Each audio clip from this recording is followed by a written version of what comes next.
त्रेता युग से स्वयं चलकर आए राम भक्त, हर तरफ हो रही है उन्हीं की बात। क्या अब अयोध्या से होने वाली है राम राज्य की शुरुआत?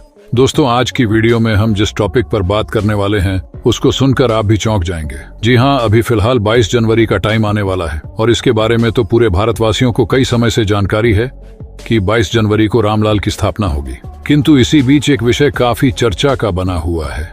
अभी अचानक दोस्तों यहाँ जानकारियां सामने निकल कर आ रही हैं कि मर्यादा पुरुषोत्तम श्री राम जी की जन्मभूमि अयोध्या नगरी में, अब इसको संयोग बोले या फिर और कुछ, मतलब भगवान राम की जन्मभूमि में अचानक से गिद्धों का झुंड आया। सभी के मन में एक प्रश्न है कि कहां से आए विलुप्त गिद्धों का झुंड? किसी को कुछ समझ नहीं आ रहा है। मतलब इस वक्त अयोध्या में बड़ी संख्या में पहुंच चुके हैं गिद्ध यानी कि जटायु। ये बहुत ही आश्चर्यजनक बात है। अब निश्चित श्री राम का प्रभाव है। अयोध्या में राम मंदिर के उद्घाटन का अद्भुत नजारा देखने के लिए त्रेता युग से राम भक्त पधारे हैं, जिन्हें देखकर राम भक्तों में खुशी की लहर दौड़ गई है। तो वहीं कुछ लोगों की रातों की नींद उड़ चुकी है। ऐसा हम क्यों कह रहे हैं, जानने के लिए वीडियो को एंड तक जरूर देखिएगा। उससे पहले अगर आप हमारे चैनल पर नए हैं तो वीडियो को लाइक करके चैनल को सब्सक्राइब जरूर कर ले।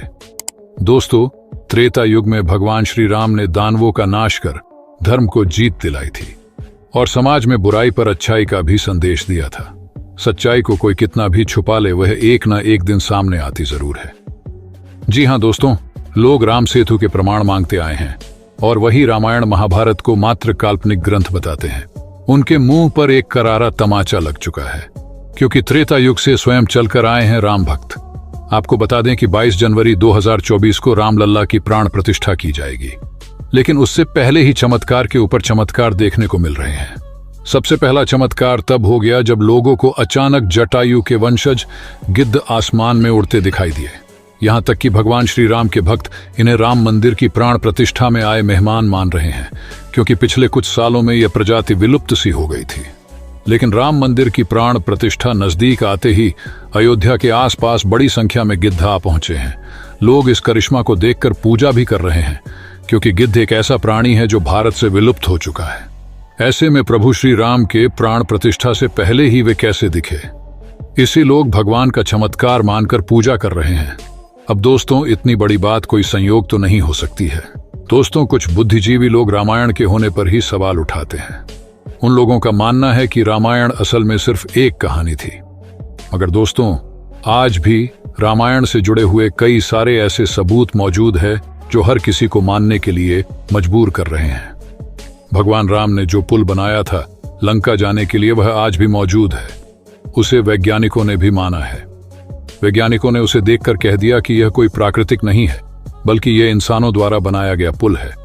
और जिस जगह पर वह पुल बनाया गया था वह आज भी उसी जगह पर मौजूद है। उस समय भगवान श्री राम ने अपने चमत्कार से पत्थर को पानी के अंदर तैरा दिया था और उन तैरते हुए पत्थरों पर कदम रखकर वानर सेना लंका गई थी। दूसरा सबसे बड़ा सबूत रावण की खुद की लंका है। रावण की लंका आज भी मौजूद है और यह चमत्कार भी बहुत बड़ा सबूत है। जटायु गिद्ध प्रजाति से ताल्लुक रखते थे। वही जटायु भगवान श्री राम के परम भक्त थे। दोस्तों, जटायु और भगवान श्री राम के बारे में रामायण में भी कई बार हमें जिक्र मिलता है। त्रेता युग में जब भगवान श्री राम को अपने पिता द्वारा वनवास का आदेश मिला था, तब पंचवटी में भगवान श्री राम की पक्षीराज जटायु से मुलाकात हुई थी। पक्षीराज जटायु सीता को अपनी पुत्री के समान मानते थे। दरअसल जब रावण माता सीता को हरण करके ले जा रहा था, तब जटायु ने ही लंकापति रावण को सीता माता की रक्षा के लिए युद्ध किया था। वही जटायु जिन्होंने अपने पंखों से रावण को बहुत चोट पहुंचाई थी। रावण के शरीर को जटायु ने लहूलुहान कर दिया था। इस संघर्ष में जटायु ने अपने प्राणों की आहुति दी थी। जब रावण माता सीता का अपहरण करके पुष्पक विमान से लंका जा रहा था, तो सबसे पहले जटायु ने ही उन्हें रोका था। राम की राह में जटायु पहले शाहिद थे। राम कथा में प्रसंग आता है जब जटायु के भाई संपत्ति ने कहा कि मेरे पंख कमजोर है, मगर आंख दूर की चीज देख सकती है, इसीलिए मैं सीता जी को अशोक वाटिका में बैठी देख रहा हूं। इसीलिए लोग इन्हें साक्षात जटायु के वंशज मान रहे हैं। अब एक सवाल यह है कि आखिर अयोध्या में भगवान श्री राम की मूर्ति बनाने के लिए नेपाल से 2 विशाल पत्थरों को लाया गया था। इन पत्थरों को लाने के बाद आखिर क्यों उन पत्थरों से मूर्ति नहीं बनी? ऐसी क्या वजह थी कि नेपाल के उन 2 पत्थरों की जगह दूसरे पत्थरों का इस्तेमाल किया गया?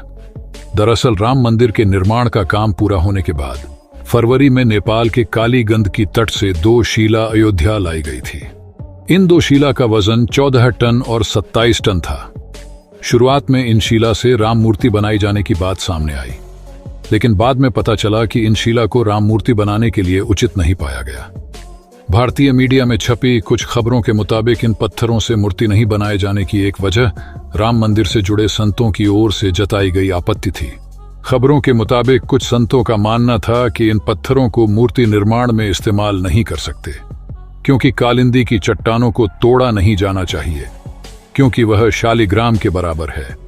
हालांकि अयोध्या पहुंचे नेपाली प्रतिनिधियों के मुताबिक इन शिलाओं की तकनीकी जांच के बाद मूर्तिकार ने कहा कि ऐसी शिला से मूर्ति बनाना संभव नहीं है। इसके बाद दूसरे पत्थरों से मूर्तियां बनाई गई।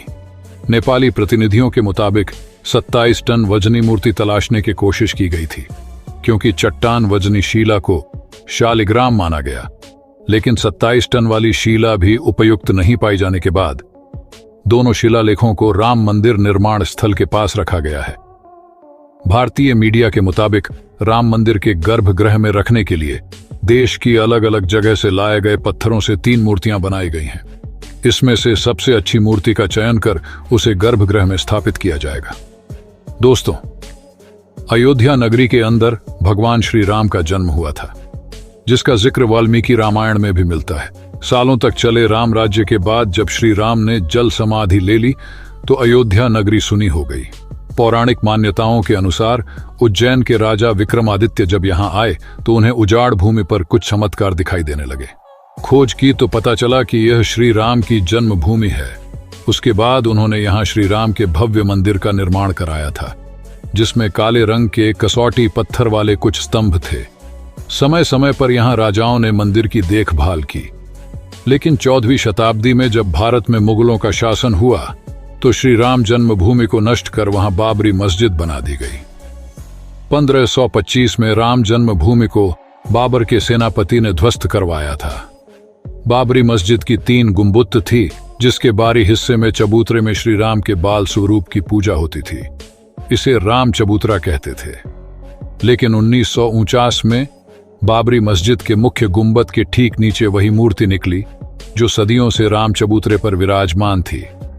मस्जिद और राम जन्मभूमि पर सालों चले विवाद के बाद आखिरकार श्री राम की अपनी जन्म स्थल पर प्राण प्रतिष्ठा हो रही है। वैसे आपको क्या लगता है, क्या सच में ये जटायु हो सकते हैं? अपनी राय हमें कमेंट बॉक्स में जरूर बताएं। साथ ही वीडियो पसंद आए तो लाइक करें, चैनल को सब्सक्राइब करके बेल आइकन को प्रेस करना न भूलें।